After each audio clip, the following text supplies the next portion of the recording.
un lien entre les crises biologiques et l'astronomie, des semi-conducteurs surpuissants développés par la Chine, une activité cérébrale lors d'un arrêt cardiaque, un astéroïde dévoilant des indices sur l'origine de la vie et une tempête solaire sans précédent.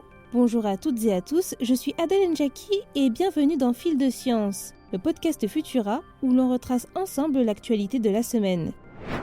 Si les archives géologiques révèlent de plus en plus que les crises biologiques qu'a connues la Terre sont souvent associées à des éruptions volcaniques massives, une équipe de scientifiques suggère qu'il existe d'autres facteurs d'influence assez inattendus. Les scientifiques auraient observé de fortes corrélations entre plusieurs de ces événements avec des phénomènes astronomiques. L'étude souligne dans un premier temps l'impact qu'auraient pu avoir plusieurs périodes météoritiques majeures sur des épisodes d'extinction comme la fin de l'Éocène ou du Crétacé pour ne citer que.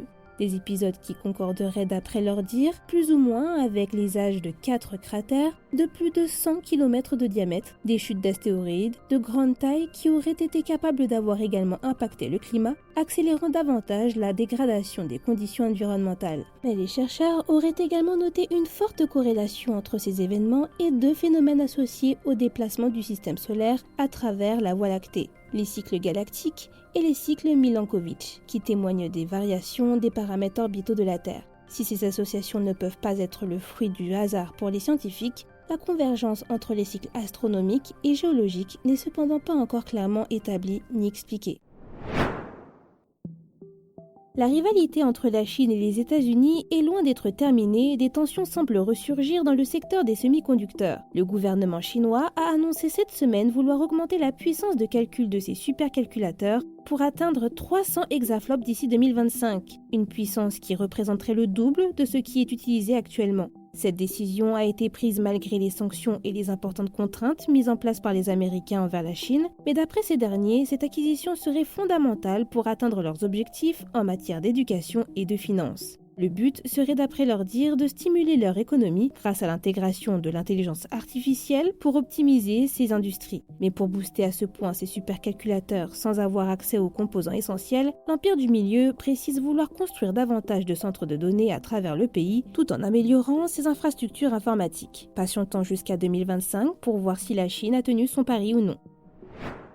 Des chercheurs anglais et américains auraient peut-être mis le doigt sur quelque chose d'extraordinaire. D'après une étude scientifique, le cerveau pourrait bel et bien rester actif pendant un arrêt cardiaque et même garder un certain niveau de conscience. Une observation qui aurait été faite grâce à un examen de la conscience et de ses biomarqueurs électrocorticaux pendant la réanimation cardio-pulmonaire, une première. Pour ce faire, les scientifiques auraient suivi pendant 2 ans 567 adultes ayant subi un arrêt cardiaque lors d'un séjour à l'hôpital aux États-Unis et au Royaume-Uni. Sur la totalité des participants, seulement 9,3 d'entre eux auraient survécu et d'après leur rapport, près de 40% des survivants auraient révélé avoir des souvenirs ou des perceptions d'arrêt cardiaque, des témoignages qui suggèrent la présence de conscience pendant cet instant T. Et ça ne serait pas tout. Une technique d'électroencéphalogramme aurait également révélé la présence de pics dans les ondes cérébrales liées à la pensée consciente jusqu'à 1 heure après l'arrêt de leur cœur, ce qui est tout à fait exceptionnel. Pour l'instant, les scientifiques émettent l'hypothèse qu'une certaine désinhibition du cerveau mourant pourrait engendrer de nouvelles dimensions de la réalité, sauf qu'aucune recherche ne prouve encore la véracité des expériences de témoignages rapportées par les patients. D'autres études seraient prévues pour lever le voile de la conscience clinique.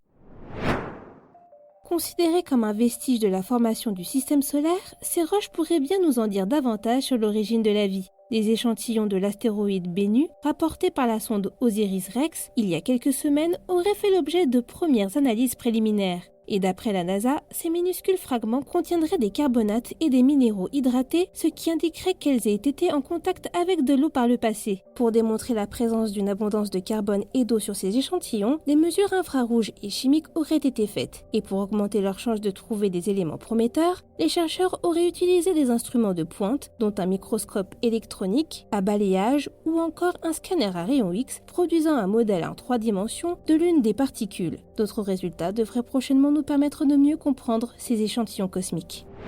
Nous finissons ce fil de science en pleine catastrophe naturelle. Une équipe internationale de chercheurs affirme que des arbres situés dans les Alpes françaises auraient enregistré une tempête solaire sans précédent, survenue il y a 14 300 000 ans. Et attention, une tempête solaire qui aurait été 10 à 100 fois plus importante que celle qui a été à l'origine de l'événement de Carrington. Cette étude pourrait nous permettre d'en apprendre davantage sur ces événements peu maîtrisés par les scientifiques, leur donnant un début d'indication en termes de prédiction sur ces phénomènes. Pour en arriver à ce résultat, les chercheurs auraient analysé les cernes d'arbres subfossiles et auraient ainsi découvert un pic de radiocarbone, autrement appelé carbone 14, datant de plusieurs centaines d'années. Ces derniers appuient par la même occasion de récentes recherches qui auraient démontré que les éruptions solaires et les éjections de masse coronale peuvent provoquer des explosions de particules dans notre atmosphère, une activité qui pourrait se traduire par la production de pics radiocarbone consommés par les arbres et les autres plantes comme n'importe quel autre carbone. Retrouvez les images de ces troncs d'arbres et le reste de nos actualités sur Futura.